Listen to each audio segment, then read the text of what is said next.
Today, we're going to take a look at a solution for any of you dungeon masters out there who have been struggling to figure out something else your monsters can do. Up next.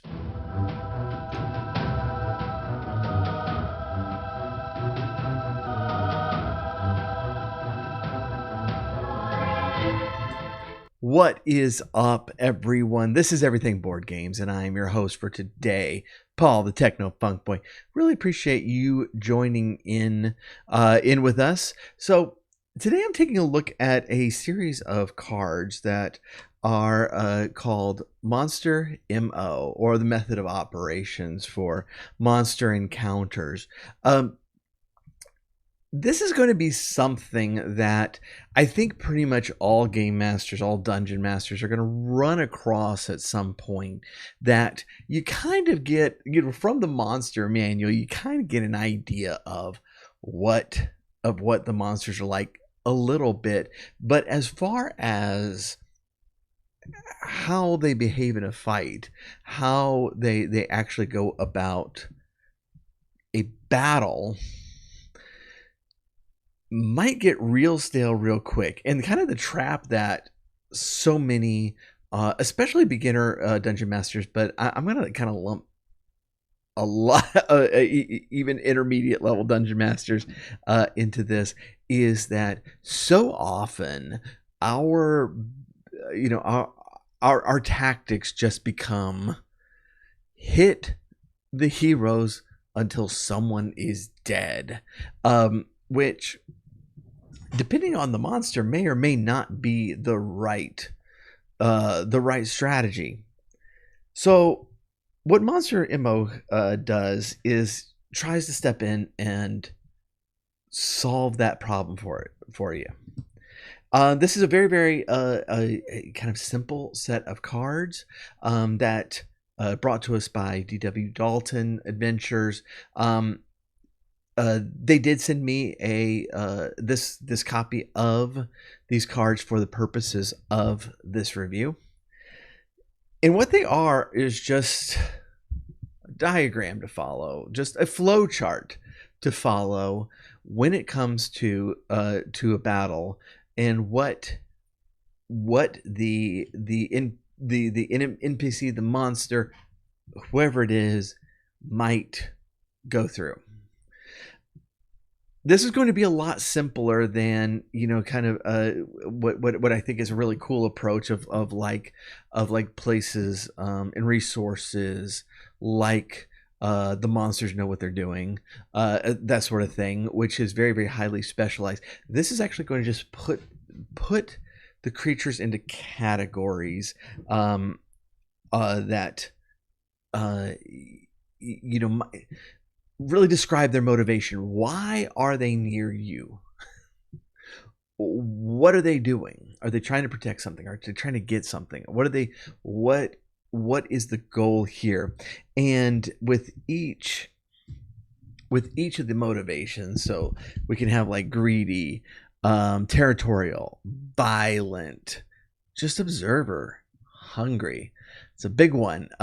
There's going to be several different strategies that might be employed. So for like the greedy way, there's at least a couple of these. Are you going to try the direct approach? Are you going to try the more stealth approach? There's going to be one for each one. Once you kind of get an idea of what your monster might do, the rest is going to play out according to the flow chart. All right, so we're gonna have our handy legends of what these symbols actually mean. But you're gonna work from the top and work your way down, very simply. This is going to provide quite a bit of variety into the battle itself. So we're just going to take a just quick look, just as an example, as our greedy stealth one. We're going to start off at the very top, and I know this isn't coming through great. We're going to start off with at the very top of with a skill roll. This is going to be our stealth, and there are different uh, ways that can resolve. It can be a failure, it can be a success, or it can be what these cards call mastery. This is our crit success. In this case, mastery over stealth means he gets what he wants, which is the gold. All right, and our battle here is resolved. But if that doesn't if that doesn't happen, a failure will immediately start the battle, but at a disadvantage. And while a success is going to cause a sneak attack with with an additional point on the roll. As that moves forward, as we get to the next round, the dungeon master is going to ask ourselves, okay, is this health a fourth of the way down? In that case, we're going to move into the next stage here, in which case they might, in particular this case, they might try to flee. If they don't, if they're not that far, they're going to continue to fight, and their goal here is to try to get our heroes to surrender, give up the gold. So much around this is and I think this is a very, very simple but really good approach of specifically what is the goal of the monster, the NPC, the enemy, whatever it is, in front of the characters who are who's starting this encounter. What is the goal? How important is it to gain? And how much are they willing to risk for this? In this particular case, it was only a fourth of their health. At which point it's like, okay, price is too high here. I'm gonna try to hightail it out at this point. One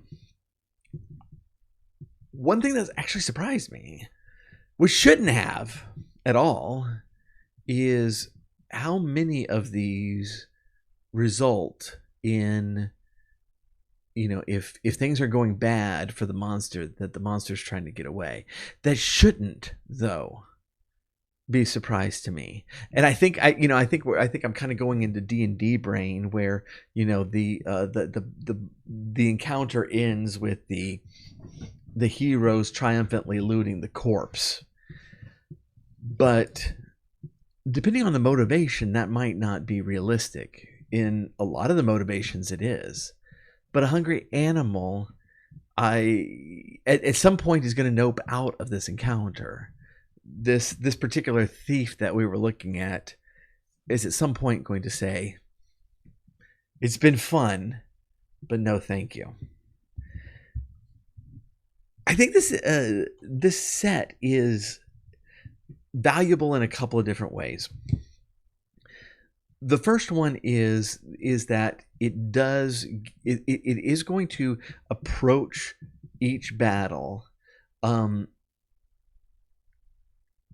in a way that's going to provide some variety to the the monster's attack, even when the enemy is irrational and just going to fight until the death. Even then, in the most simple flow charts here, and there are some remarkably simple ones. For example, it doesn't get much simpler than that. But even then, we do have a couple of phases that we are going to go through that are going to add some spice into this fight. The other one is by clumping things into categories in a smaller grouping of cards, rather than the very, very detailed and very particular focus of what each particular entry in the monster manual will do. It's going to be a much simpler an easy approach for the dungeon master to implement. And so as with most things, the target audience here isn't for everyone. I think that when dungeon masters kind of get this get this approach in their heads and they become much more experienced, they start thinking along these lines, and they might not need this aid for them. Who this is for those of you who are who are struggling with this, whose battles always seem to be just attack until death. This is going to be an easy way to add some variety and to get you thinking along those lines. The goal here, of course, is that you won't need them anymore, that this is going to become second nature to you, where you start thinking of the goals of the monsters when you're controlling them in the middle of the battle. And so, Monster MO, I did have quite a bit of fun with these, and playing with the different styles. I thought was quite a bit of fun. So thanks to DW Dalton Adventures for this. As always, the links are going to be down below. If this is something that you're interested in, please do go check it out. In the meantime, as always, everythingboardgames.com is going to be a lot more reviews, a lot more news in the board gaming world, as well as on this YouTube channel. Please do make sure you're subscribed, like and comment below, and we're going to be back real soon with some more reviews for you. So do hope to see you then. Until then, take care.